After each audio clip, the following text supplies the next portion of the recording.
It's time to suspend your disbelief once again. Welcome back, everyone. This is your goddess, Sarah Bellet, bringing you once again back into the world of In Other Waters. I hope you all have been taking good care of yourselves and making sure to get plenty of water. I am attempting to do the same. I'm a little overhydrated in all honesty, probably, but I don't know, water's good. That water where I live is actually pretty nice. Anyhow, I feel like it's good time to start recording another episode. So feel free to rest your head, rest your eyes, lean back and listen. Because this is going to be a lot of reading. On to taxonomy. Feel free to like, comment, and subscribe if you enjoyed, by the way. Feel free to share it to your friends if you think they might enjoy this style of content too. Or my particular form of comedy. Alright, bloom froth from Bacteria novae Cyanophyta. So it is a blue-green algae, so it can contain either blue or green algae. Alright, bloom froth. These clusters of opaque green bubbles can be found clinging to surfaces in the quieter areas of the bloom, where currents do not disturb their growth. They appear to be accumulations of the bloom's microbial growth, the green clouds that create these vast, toxic clouds of anoxic water, which means oxygen-free water, ocean water. The bloom itself is a mysterious phenomenon, similar to terrestrial algae blooms, hence the name Linnaeus gave this part of Gliese 667 cc's ocean, but far more potent in its strength, and seemingly much longer lasting. So much of the life in the sector has adapted to these extreme conditions. Similarity to terrestrial blue-green algae, aka cyanobacteria, has led me to classify these species as bacteria, but this thesis needs to be tested. Perhaps analyzing this froth, we can understand the underlying chemical processes taking place here. Hopefully we can. Laboratory analysis of the froth has shown each large bead in the bloom froth is a single microbial colony bound by gelatinous film, much like terrestrial cyanobacteria of the order Nostoscales.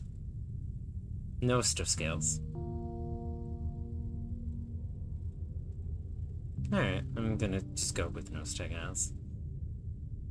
However, unlike this terrestrial species, the bloom froth displays an incredible ability to actively modify their internal chemistry to whatever conditions they find themselves in. So kind of like an octopus, where they can quickly just adapt to changes in their environment. Unusually quickly. If I remember correctly, it is done through slightly augmenting how their DNA is specifically read, if I remember correctly. I know octopuses do it. I'm just trying to remember the exact process. Alright.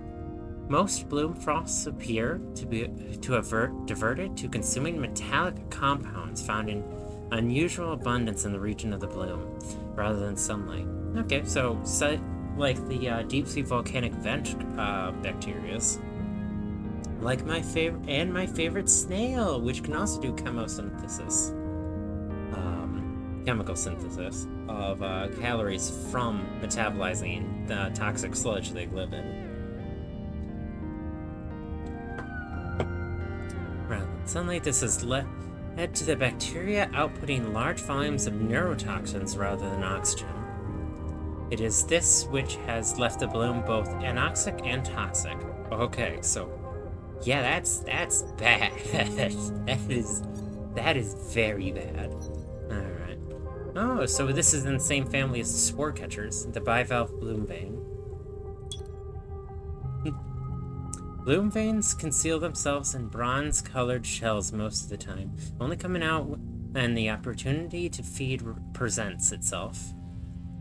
Highly attuned to the currents and flows of the bloom, bivalve bloom veins take advantage of any break in the bloom's flow to unfold. Oh no, this is the one that I only had the I was missing the behavior one for.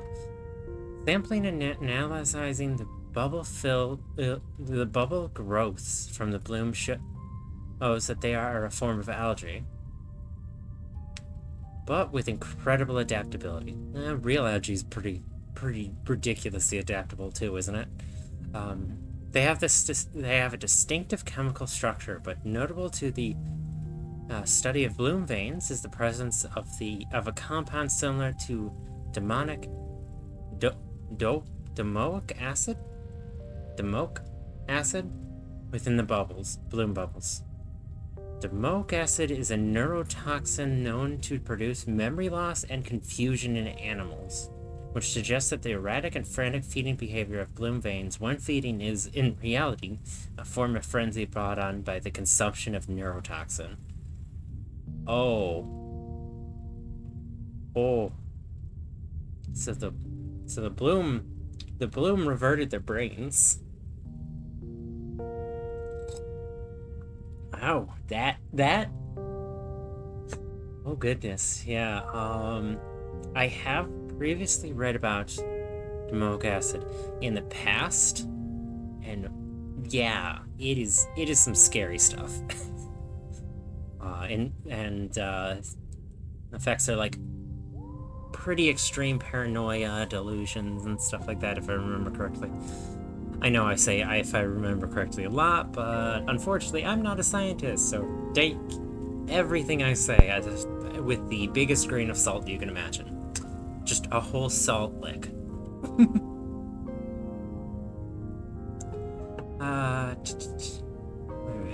How this process isn't deadly to the bloom veins is unclear. The volumes of neurotoxin that they are consuming are vast, enough to kill a human adult. Perhaps if I can directly examine a bloom vein, or at least its shell, I can understand their resistance. I'm presuming they've just, they've probably reverted back to just, like a spinal column style of creature, where it's a much simplified nerve, where most everything is hard-coded. Yeah. Or relatively hard-coded. Like, did you know that your heartbeat is controlled by, the spinal column, if I remember? Yeah, the heart, I don't think, controls its own heartbeat. I know, weird. I think you know, I'm double-checking that one. Yeah. I also know that breathing while you're asleep, can be also done by the spinal column. If I remember correctly, that's why people with a paralyzed from the neck down usually have a tough time with everything. Alright.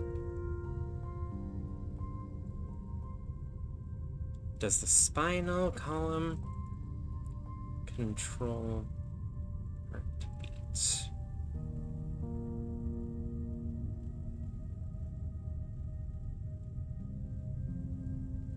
Yes, heartbeat, breathing, and blood circulation. It's part of your automatic nervous system. I was right. Hell yeah. Okay, so my memory is not photographic. Obviously, I've probably gotten so many things wrong. It's just I am a nerd for anatomy and weird characteristics and stuff like that. One day, if I ever get the funding and stuff like that, I'd love to create my own actual species. That would be cool. My Sona is actually canonically part of my obsession with finding all sorts of cool traits. Alright, so they have pinhole eyes, probably to help them focus. No, that probably doesn't do much at all. Because, yeah, you wouldn't want pinhole eyes if you were trying to adjust to low light levels. You'd want very wide eyes. I like their eyes, though.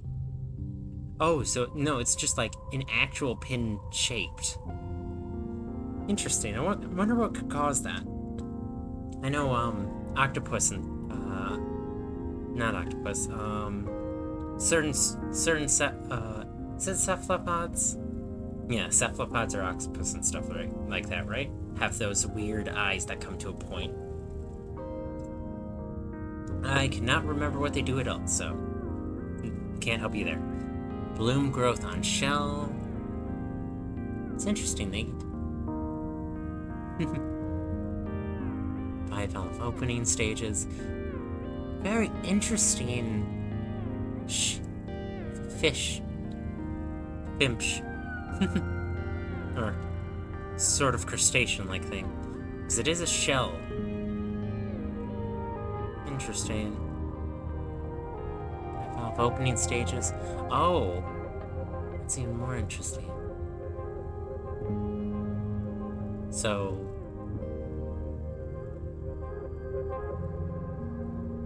Wait. So that's bivalve opening stages. So it does it fold up completely into this little cone and then release from there? Sort of like, moth genitalia, where they're kind of like inflated rather than actually containing things inside them, maybe. Because there's no way that entire thing is fit in there.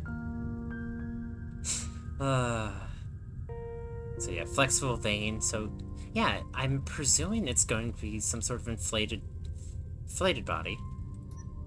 Is that what it was? Observations. Alright.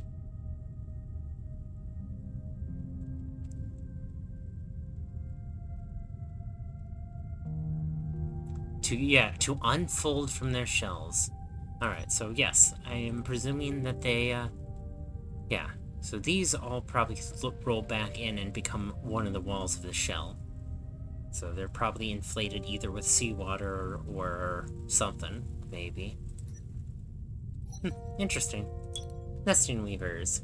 Weavers are creatures found in the bloom. They build elaborate cylindrical nests protected by bubbles of oxygenated water. Iridescent and translucent, weavers themselves are difficult to observe individually due to their size and speed. Each nest is a hive of activity, as the fuzzling skin of the bubbles that protects them, which the weavers carefully maintain. If at any point the integrity of the bubbles seems to be collapsing, many weavers will rapidly respond, leaving the nest in swarms to rebuild the bubble skin.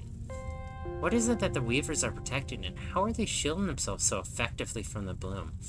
Analysis of individual weavers might help, if we were to catch some of them. With analysis of weaver specimens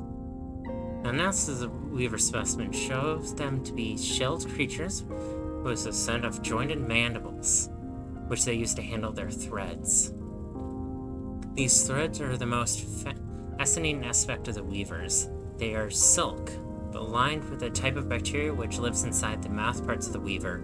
When the threads are produced, they are coated with this bacteria which aggressively consumes the microbial growth of the bloom. When not producing silk, this bacteria is kept alive by scavenging on the food that the weavers eat, taking their share from the particles stuck on the weaver's mouthparts. However, analysis of the weavers themselves still gives no idea of what might lie in their nest. They protect these nests aggressively, but if I could just find an abandoned one, it might be possible to sample it.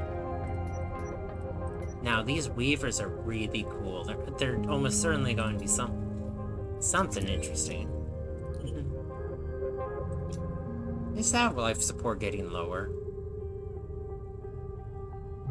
I think it has been. Minnie is gone, and what she's left behind one hell of a mess. The base has fallen apart, cannibalized... Oh, there it goes. It just wasn't selected on me yet. Finding the laboratory in the bloom, it is almost like not working with Minnie again.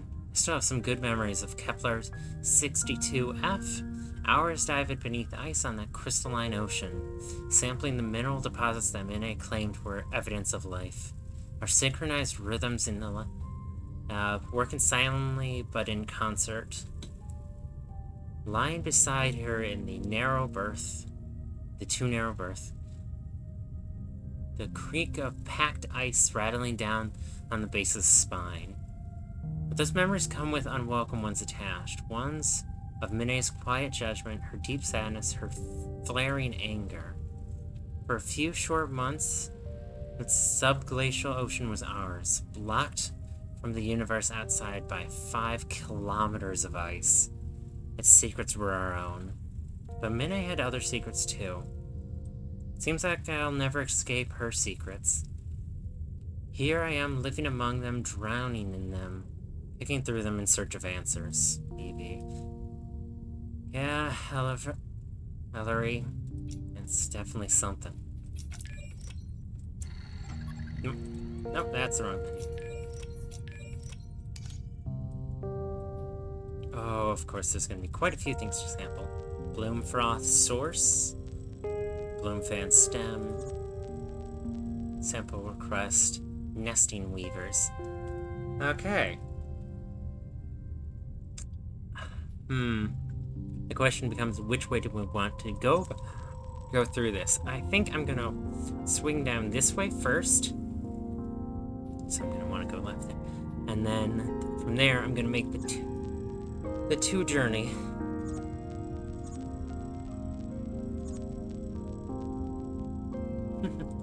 Alright, so yep, I'm gonna head southeast. Southeast first. I'm loving this game way, way too much.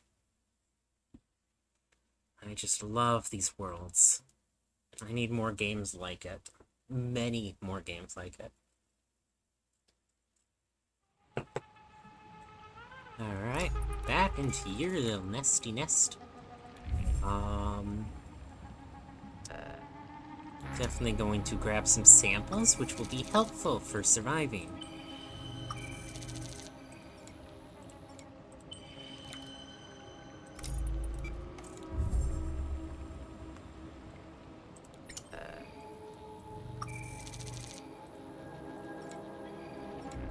I don't know where we get oxygen from this sphere fragment, but... Inorganic mineral ore honeycombed with oxygen bubbles. Oh, that's why. Alright, so I don't know why we have to sacrifice it for the oxygen bubbles, but... Gameplay mechanics. We can live for that. Yeah, nothing more there. Alright, I like to have that menu open. Yeah, we're heading south. Out of here.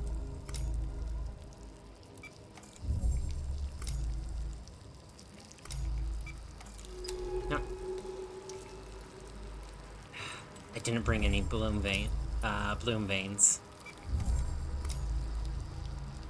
So I gotta just rush a little bit more than I would have liked. There we go. It's my own fault. There. I get the feeling our inventory is gonna feel even more limited as we go further.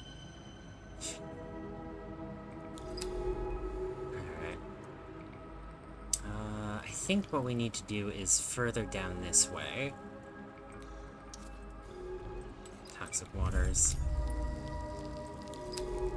Yep. Toxic waters. The rocks jut out from the green at strange angles. Blackened rocks. The rocks here are molded with dark patches as if burned by electrical currents. Toxic waters to the south, the central ridge of the bloom reaches up, disappearing into the green clouds of growth. Now this would be a one-way trip if it weren't for the drones. Oh, never mind. Bubble edge. Let's head right in there before even reading. Alright, bubble edge. Tucked in the ridge wall, this bubble is filled with oxygenated water, filtered through some unknown microbial process. I love it, though. Through the green clouds, something bright glows in the dark ahead. Central ridge. Splitting the bloom, this vast ridge descends to the north, where it may be possible to cross. Strange glittering domes marked with ornate patterns of holes sit in the silt. Whatever inhabited them is long dead. Yeah.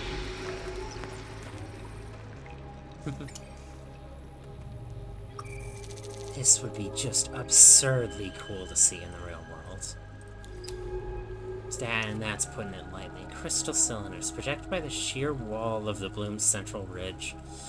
These open nests flutter with movement of their swarms.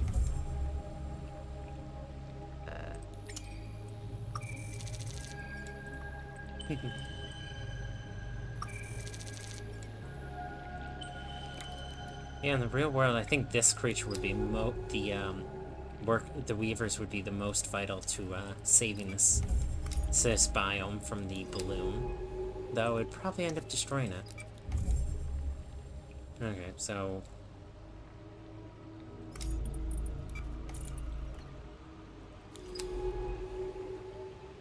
no, so unless we can head up from there. I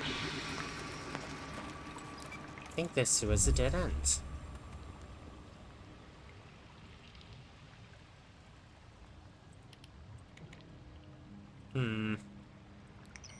Only had access to the map.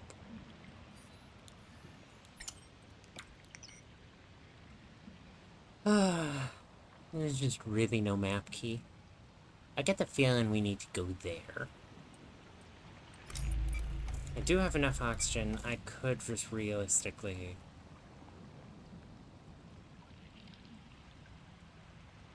Yeah, we almost certainly need to go here to find it. So it's going to be underneath here or wherever. I mean, I have supplies. I can do this.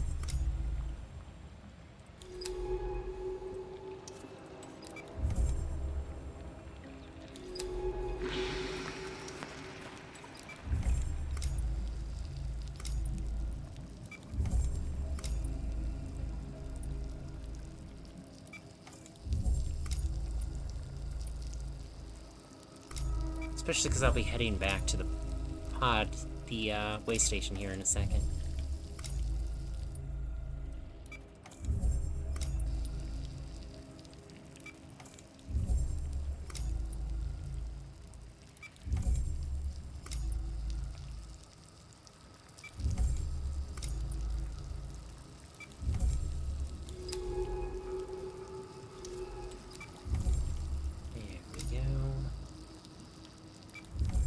There. We can just refresh at the way station here.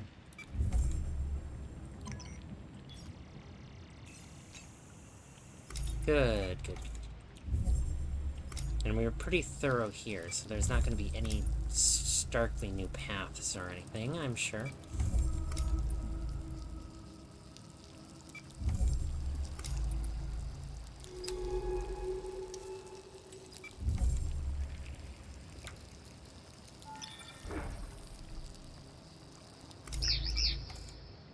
A little breather. Oh.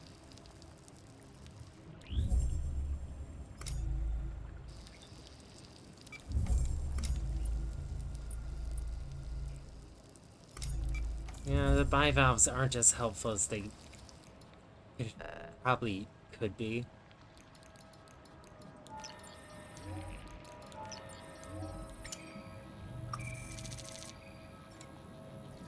They're good if you're planning on backtracking, but... Or just need a breather from the chaos.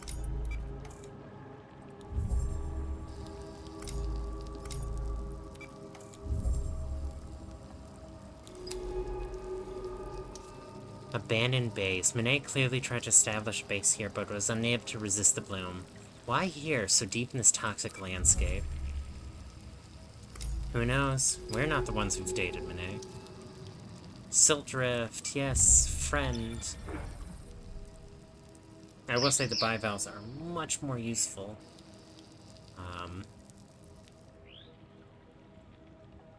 There we go. Always just nerves you out for just a second. Silt gathered in wide drifts around the remains of Monet's makeshift base. What was she looking for here? In the shadow of the ridge, the water here is still and clearer than elsewhere in the bloom. Alright. No point in it, except to press forward. Metal traces. Amongst the rocks, the twisted remains of some equipment, most likely brought here by Monet, is oxidized and caked in growth. Hole edge, thick with microbial growth. The edge of the sinkhole is ragged green wound with rocks in the ridge. I'm gonna use one of these. There. Toxic waters? Is there anything to be found here, or am I just wandering blindly in this green desert? Yeah. And that's gonna be blooms. A froth. Alright, let's head to this one first. It's on the edge of the safe space we've created. Burn hole. Scorched in the rocks, this wide crater reveals some broken stone and something smoother, shinier below. Dense bubbles of green... dense bubbles. Green froth... a froth of green bubbles lies around the edge of the hole. We should be able to sample them here. Alright.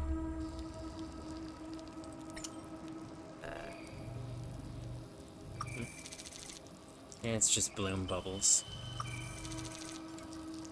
Very plentiful, whatever they do. Had a feeling. Overgrown hole.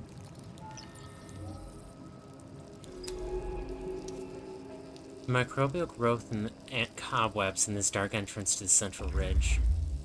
We're heading right into it. Oh, it's less corrosive down here. Bloom froth. Bloom froth. Dense bubbles.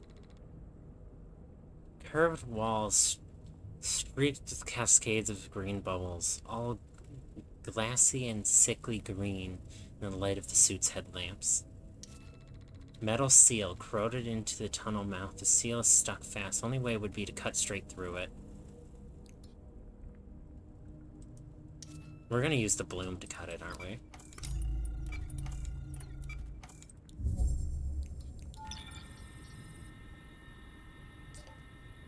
It's sealed shut.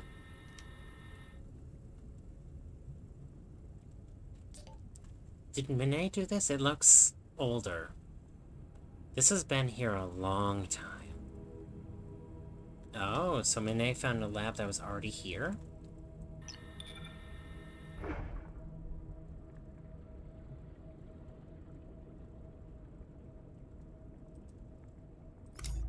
Damn.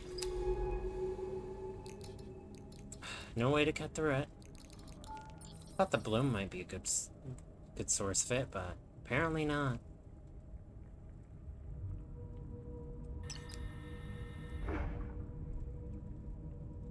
Come on. Oh, it's worth a shot.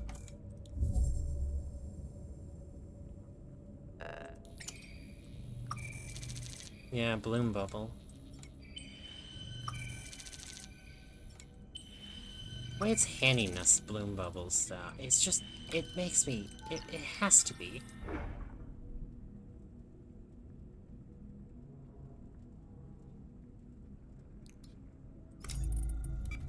Just chemically cut through it. It was worth a shot. But no, that's actually a dead end for now. Same as the other one. I'm sure the bloom is going to be the solution to this. Alright, now we gotta head at the... continue this way. Central ridge. Silk gathers against the side of the central ridge, which stretches up into the blinding green. Filtering fan, yay, a reprieve. Although brief. 2 ways to go. Rock outcrop. Emerging out from the silt, this rock looks almost like a fossilized tower, blooming from the stocky stem. Microbial filaments peek out from silt drifts, like curious eels. I'm gonna throw that out. I need to use, I need more valuable materials like this. This is emergency oxygen at the very worst.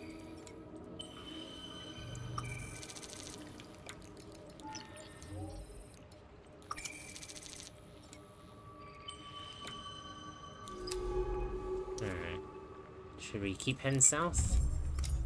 Because I get the feeling that's the way I want to go. Ooh, silt strip. A wall between the wall of the ridge and corroded shelf is a wide strip of pale silvery silt. Filter and fan, hell yeah. Ridge outcrop. A boxy outcrop of the Bloom Central Ridge rises out of the green growth. Alright, gonna sacrifice you three. Oh, I can use the bloom for oxygen too. Alright, well, I'm just gonna sacrifice you. Fan dust. Oh, you only had one. Weird. Bloom. Froth? Alright. Toxic waters. Is a bloom part of a regular cycle or a single catastrophic event? I have no idea. But it definitely feels like it could be either. There's another path that way. Well, the map didn't show any sample requests from over there. Alright. Oh, rocky outcrop. We've seen that one before. Alright. Never mind. We're heading back.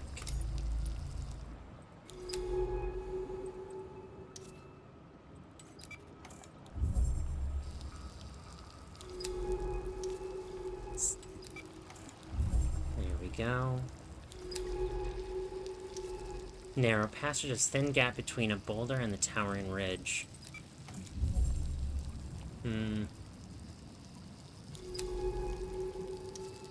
Dead fan. Oh, a dead fan.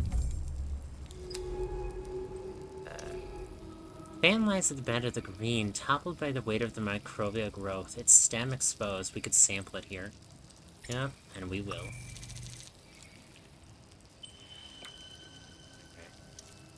Bye. Oh. Bye, Val. How kind of you.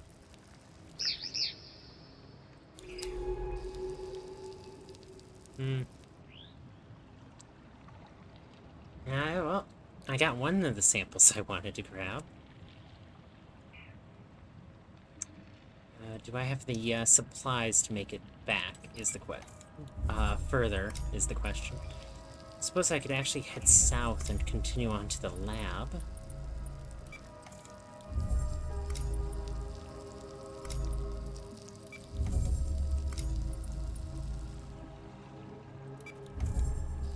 Just know it's down here.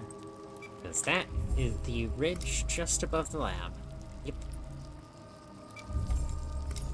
It's a little disconcerting how I can already start to recognize these areas. Alright. And we're here. Okay, I'm gonna use you for emergency oxygen.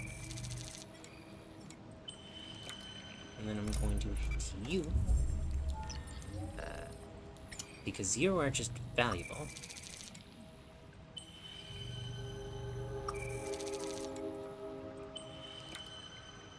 Alright. The next way to go is obviously to the left here.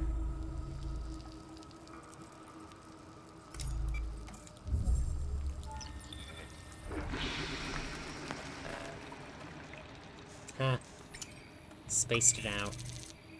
Almost perfectly. It makes a quite comfortable safe zone.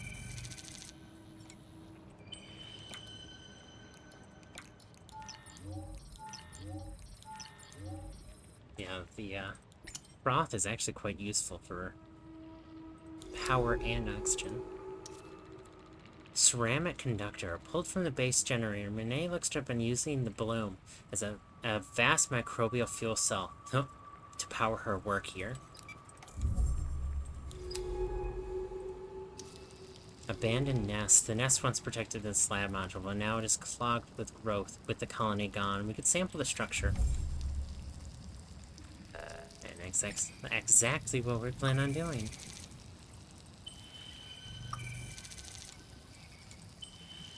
Anything else down this way? Nope. Let's call for pickup.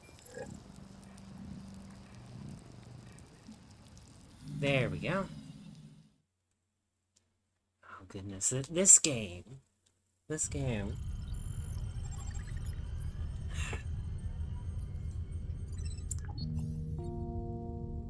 Alright. Sample store. Some new friends. These are amazing. Alright. Taxonomy time? No way. Sample analysis first. Shard of woven crystalline nest sampled from the bloom. Fan stem. Alright. This is just generally such a cool game. Ooh, so it's relative to the nesting weavers are relative of stalk scrapers. That's cool. Oh wait, I already knew that. I've already even commented on it before. I am a deuce. A dunce. The pieces of weaver nest we found offer an insight into the weaver's protective behavior. Wrapped in the threads are thousands of weaver eggs. This suggests that, like ants or termites, the weavers are eusocial species, meaning they live in a colony, like ants and termites, with many generations of weavers protecting and maintaining a singular, productive female. These weaver queens must be somewhere within the active weaver nest, protected by layers of silken threads and weaver workers. Nest fragments also revealed that the weavers farm their own food within the nest structure. Yeah, I had a feeling, so they are definitely more ant-like. So kind of like an ant sea spider. Which through the weaver's careful cultivation seemed to produce oxygen rather than the toxins that poison the bloom. How could this be possible? There's actually quite a few different ways to produce oxygen without plants. Oh. These are cool. Weaver, not to scale. Weaving mandibles. Translucent layered shell. A lot of shelled sea life in this world. I wonder if that just means it's a young world, maybe? Well, it's more beneficial to have a shell, especially with bloom being an occasional occurrence. Silken nests. Silken mesh. Weaver workers. Now, this would be absurdly cool to see. I know I've said this about like half the species here, and I know some of them even just straight up out, like, resemble real world species. This one, to my knowledge, doesn't, but some of them do. Bloom fan. Study. What was the other one?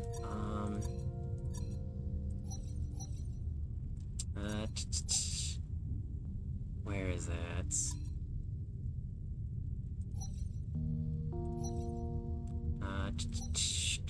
Gardeners.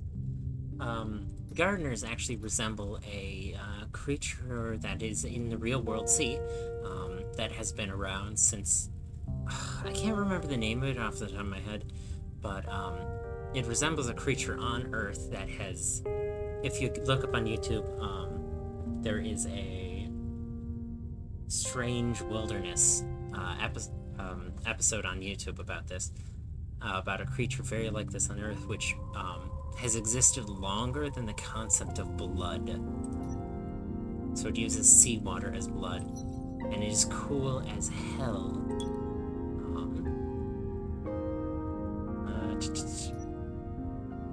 A study of a piece of bloom fan stem reveals that below the sand, a bloom fan has 4 jointed legs and a head with a circular mouth. Using these, the bloom fan scrapes through the rocks and sand, and in order to extract minerals and biological compounds. Bloom fans may feed on the roots or even the buried eggs of other bloom species. This source of nutrients, when supplemented with the oxygen gathered through its tailed fan, which is in fact more of an external lung, so kind of like an axolotl. Axolotls do it, the external lungs too, is enough to sustain a bloom fan for a long period, especially due to its mostly static lifestyle.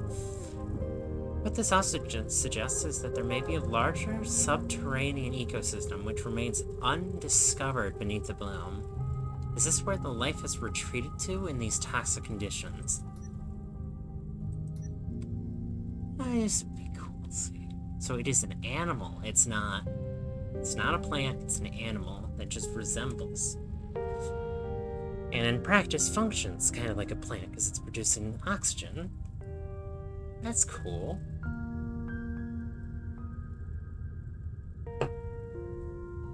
Filtering spines, sensory nodules, fan tail, anchors limbs and head. I love when nature, like, subverts what our expectations are. Like, there's a terrestrial leech, which means it's a land leech, and they just crawl across the ground. They're pretty cool. I especially like the giant Amazonian one, which is, like, ridiculously big. They're so cool. I love them. I like the weirder the creature, the better. From animals which photosynthesize, like the stentor, though that is a freshwater sea creature, I guess. Lichen, which just also photosynthesize, but it's through a separate organism that lives within them. And all that. Anything that like disrupts our conventions, I think is so cool. My favorite snail, of course, being that's monstrous insanity that is the scalyfoot snail with a shell made of iron. Gotta find a way to cut things. We gotta wait on that and further investigation into that. Oh, we can just go straight to diving this location. We don't have to discover a way station for it.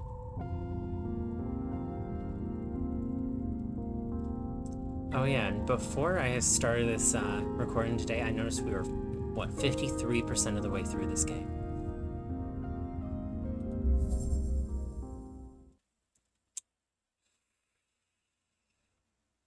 We're gonna see all different categories of life now.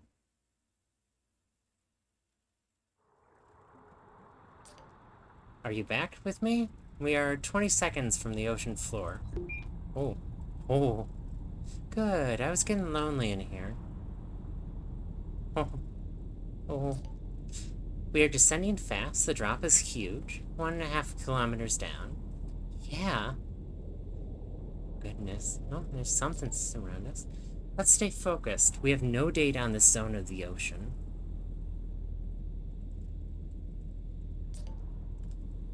The light of a Gliese 667 cc's 3 stars barely makes it this deep. I've got my headlamps on. I've got to be... You'll have to be my eyes. I want to work... my way along the slope. We are looking for any trace of Monet or Orvie's that she sent down here. Let's get to it. Yeah. The dusk slopes. Actually, I want to shelf base. The sheer wall of the shelf descends through the faint light to curve into thick silt in the slopes. Beyond the reach of the suit's lamp, the slopes descend slowly into the dark towards the abyssal plain. This abyssal plain is like the most terrifying thing in nature, in my opinion. The heavy currents of the upper ocean don't reach down here, leaving the water still and silent, sediment suspended in the column. Yeah, sometimes the water gets so dense it's actually denser than the sediment and silt, which means it just kind of floats there. Bioluminescent glow drifts through the salts, a faint but noticeable chemical blue. Oh.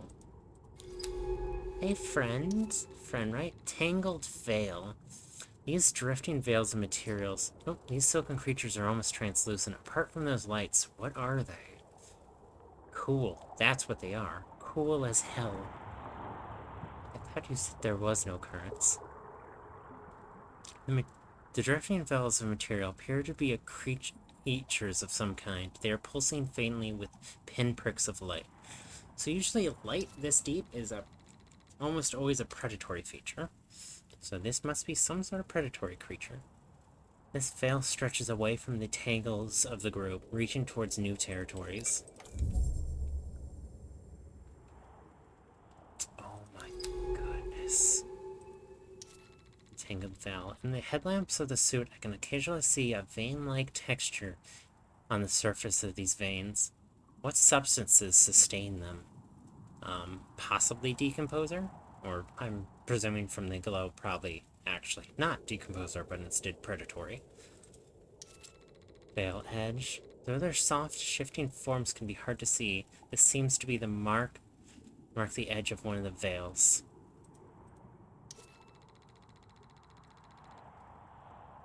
Diaphanous veins twitch and suspend in the water. They are seeded with pinpricks of bioluminescence like distorted star fields.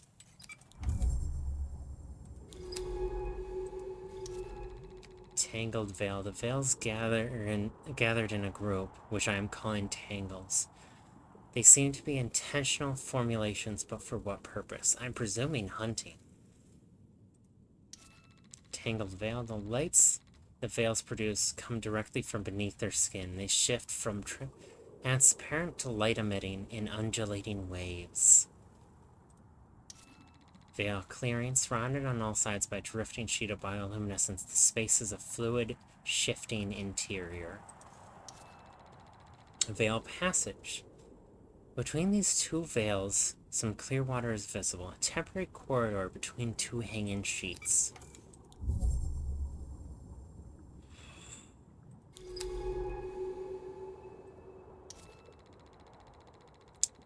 Tangled veil. Though tangled and without any clear sensory organs, these creatures seem to have a strong control over their position in the water. Yeah, they are. They are stable. Oh, goodness. Tangled veil. Studded along the veils are the remains of creatures that have been confused by the light and caught by these transparent hunters. Yep, knew it. Fucking knew it. I love how at the very edge of the vision, it's just between veils. The gap between the veils is that these are two competing individuals, or is that they're just temporary separation of a single group? So these two veils are completely separated. Digestive veil. A closer inspection of these veils are jeweled with half-digested remains of other life, passing a conveyor light from one veil to the next. Oh. So there's... So that isn't... That undulation forces food around it too, that it shares. Interesting choice of evolution. And my guess would be that they're relatively recently multicellular, maybe. Here the tangle is receding, a few of its tracing veils hanging still in the dark water like poised limbs of a dancer. I also see some land over there. Can I go over there, or is the veil in the way? Digestive veil, vector clear sample candidate. Why is that field different color? Oh. We do not go through the veils. Got it. They hurt us.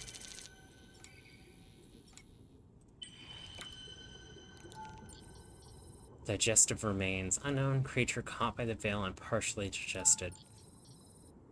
Digestive remains. Alright. So, yeah, it's zap. We have to zap it when we pass through. Light patterns. This veil is blinking the same sequence of lights over and over. Perhaps this is a way of attracting curious prey to their grip. I'm presuming so. Snare veil. I'm naming these strange creatures snare veils. They're such beautiful traps. Yeah, that I'd have to agree with. Wide, delicate silken panels of bioluminescent cells.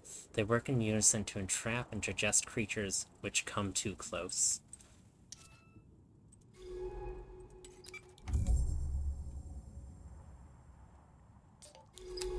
Why didn't Minnie tell anyone about this place? The life here, it's the biggest discovery in human history. Do you think she's trying to protect it? That would be my bet.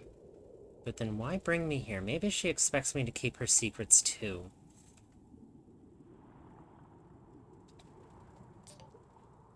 She always had her secrets, but this feels bigger than that. You're not wrong there. Dark water. Away from the veil, the water remains its inky darkness, resisting the strong beams of the suit lamps.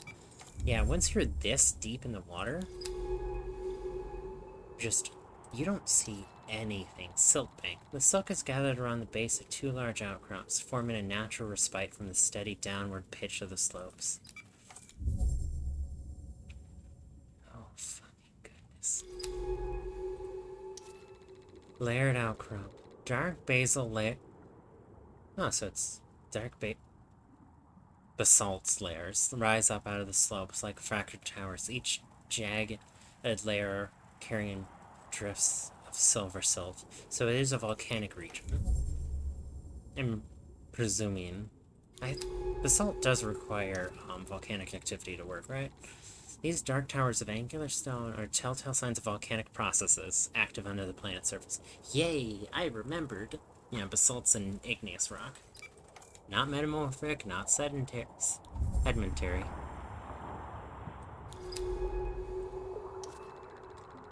ROV debris. This must be one of Mene's improvised remote vehicles, lies twisted in the silt. Could it have been disabled by the veins?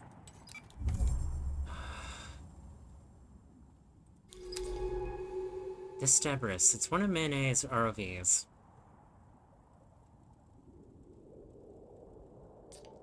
Wait, to my left, is that? Human. It's her. Static body. Is that? Oh my god.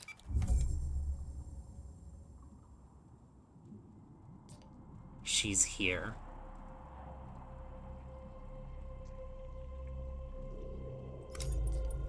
She's alive.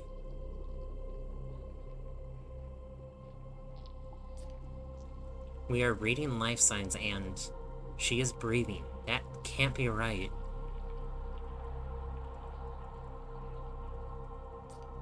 How long has she been here, lying in the silt?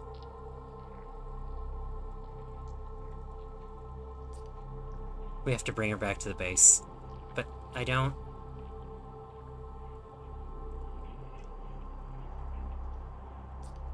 Okay, focus accelerate. What do we do? We slowly bring her up, adjusting her oxygen mix as we go and several. We can use ROV to boost our signal to the base, send for a drone, and then we can start the ascent. Get me back to the ROV and hook us up to the terminal.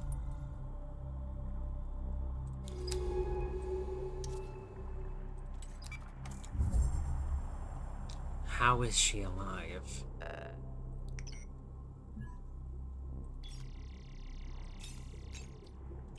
Also, I've noticed that the oxygen down here is... the water here is really good. Okay, we're synced.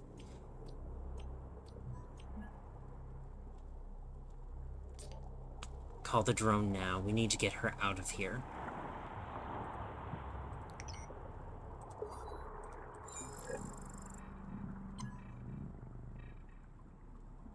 Drone ready. I'm gonna end it there. Feel free to like, comment, and subscribe if you enjoyed. Take good care of yourselves, and bye for now.